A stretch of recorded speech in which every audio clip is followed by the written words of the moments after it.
And as we head into the final stretch for the Boston Celtics, the remaining games for the Boston Celtics, I believe they have the 14th hardest remaining schedule, 20 games remaining, one against the Bucks, the Sixers, the Cavs, and the Nets, the Knicks. Potential playoff matchups that we can see in the playoffs there. Of course, we know what the Bucks bring. I think they're our biggest competition in the Eastern Conference. They're currently first with 43 and 17 record. We got 44 and 18 on the season. Of course, with last night's loss to the Knicks, moving us to second in percentage points there. Giannis has been hurt a little bit. He had that wrist injury before the All Star break. Had that knee injury the other night there that he got out the game really fast there. Um, they're our biggest competition in the Eastern Conference just because of they kind of mirror the Celtics on the defensive end and they really get after on that end. That generates everything for them, of course, with Giannis running in transition. Drew Holiday has really picked up. He was an all-star and I questioned that, but he's really showing, hey, I belong there. I play big games. I can knock him down. Even without him, of course, having a big game against Phoenix the other day. How valuable he is and how Brook Lopez is. I think people don't talk about Brook Lopez enough and the contributions that he has made to the Bucks this year, especially after that last year was coming back off of injury, trying to find his way back. But Brook Lopez has been fantastic for them as well. Adding Jay Crowder in that trade, I thought that was a solid addition if he can really shoot the ball well, and he's been able to do that so far, playing in games so far for the Bucks. And you look at guys like Bobby Portis. Chris Middleton has been fantastic since coming back and really trying to find his footing, but has played really well. They have been winning games with him on the floor, so and they continue to do so. We move on to Philadelphia. We know what they are. Of course, if Joel Embiid on a nightly basis can get 40, that opens up the floor for the rest of his team. And if he's aggressive and stuff like that, that really opens up the floor for Harden, who felt like he was an all-star snub, Tyrese Maxey, D'Anthony Melton, and other guys like that, Tobias Harris.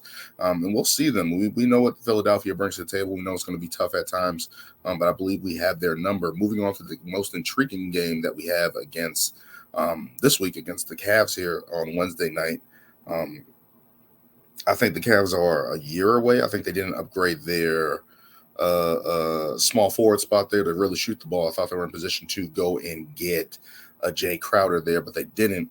Also losing Kevin Love. I think that was something that he started falling out of the rotation, which I did not get. I felt like he was playing really well for them. Then just for him to be let go and go to Miami, I think that was a loss for them, but I think they're still tough with, of course, Donovan Mitchell, who got 71 this year. Darius Garland, who's a very versatile guard and very underrated guard, I think, kind of loses his footing in the Eastern Conference there because of all the guard. Well, in the league, because of all the guards that are available in the league, he's a very nice guard and capable. You look at Evan Mobley and Jared Allen up front; those guys are tough. They play big. Ricky Rubio being added back after injury is really paying dividends for this team going forward. We got two games against them. The Brooklyn Nets, despite all the changeover, they have a bunch of versatile wings that can switch and shoot the ball and create. So we'll see what they bring to the table. I'm not expecting too much trouble with them. We got the New York Knicks again. I believe, let me see here. We got the New York Knicks on Sunday. That looks like a prime. That's a 7:30 game. Hopefully that's some get back for the Boston Celtics, especially after dropping that game there, which really, really, really hurt. And we'll see what they can bring. Those are potential playoff matchups. We got the Kings, who are like the being one of the best teams in the Western Conference, one of the unsung stories of the season. We got the Rockets and Spurs, who are in the Victor Wembanyama sweepstakes. We got the Wizards. We got two against the Trailblazers and the Raptors. So our schedule is not the toughest, but we do see some playoff potential matchups, especially there, even in the lower seeds with the Raptors and Wizards that can play in the play-in. We can see them in the first round as well, including the Nets. The Knicks as well, but it's a little balance there. You know, you get some guys that are at the top of the Eastern Conference there that can give us some trouble. We got a little soft spot with the Warriors, with the Spurs and Rockets where that could be trap games, could be rest games, whatever the case may be for the Celtics. And then we got two against the Trailblazers, which Damian Lillard is lighting up the league. The Wizards, I've always said they should break up now before it gets too late. And we'll see what they bring to the table, seeing that they're going to rest to the occasion. But the remaining schedule for the Celtics is a good balance there. I mean, we got some tough games that we can really go at teams and really establish ourselves to get the one seed. We got some middle-of-the-road teams there, and then we got the lower half of the league there with the Spurs and the Rockets and the Wizards, in my opinion. But, yeah, those first four games there, we have Cleveland on Wednesday night, followed up by the Nets and the Knicks. So that's Wednesday. That's tomorrow. We got the Brooklyn Nets on Friday. And we got the Knicks on Sunday, all homestand games. And then we go to Cleveland on Monday for a quick back-to-back against Cleveland, which could be a tough game.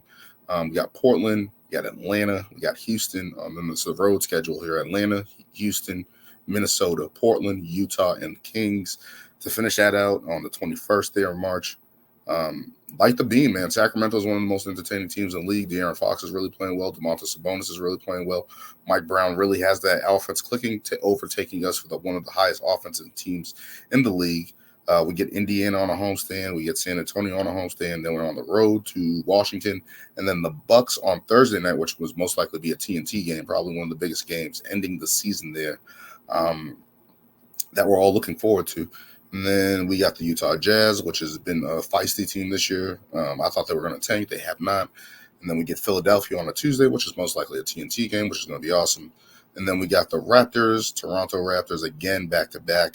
That is Wednesday and Friday. And then to close out the season, we have the Atlanta Hawks, who seem to find their footing here. Oh, do we have the Hawks on the schedule? Oh, I left out the Hawks on there. But and looking at that team, and that team has been fired. Nate McMillan has been in turbulence, but I seem to find a little bit of offensive footing of the last couple of games since that the firing of Nate McMillan. So we'll see how they are towards the end of the season here. Obviously, a lot of teams going to be fighting for a playoff position. Hopefully, the Celtics can wrap up the 1 seed there by the last week or so of the NBA season, so guys can get some rest. But we'll see how that goes with the last remaining schedule. But the Celtics are on a good pace here. They're going to be a top seed to finish out the year. Hopefully they can just stay healthy and continue to build chemistry, get some other guys there to get going, like a Sam Hauser. Especially Grant Williams has fallen off a little bit there. Want to see him get going.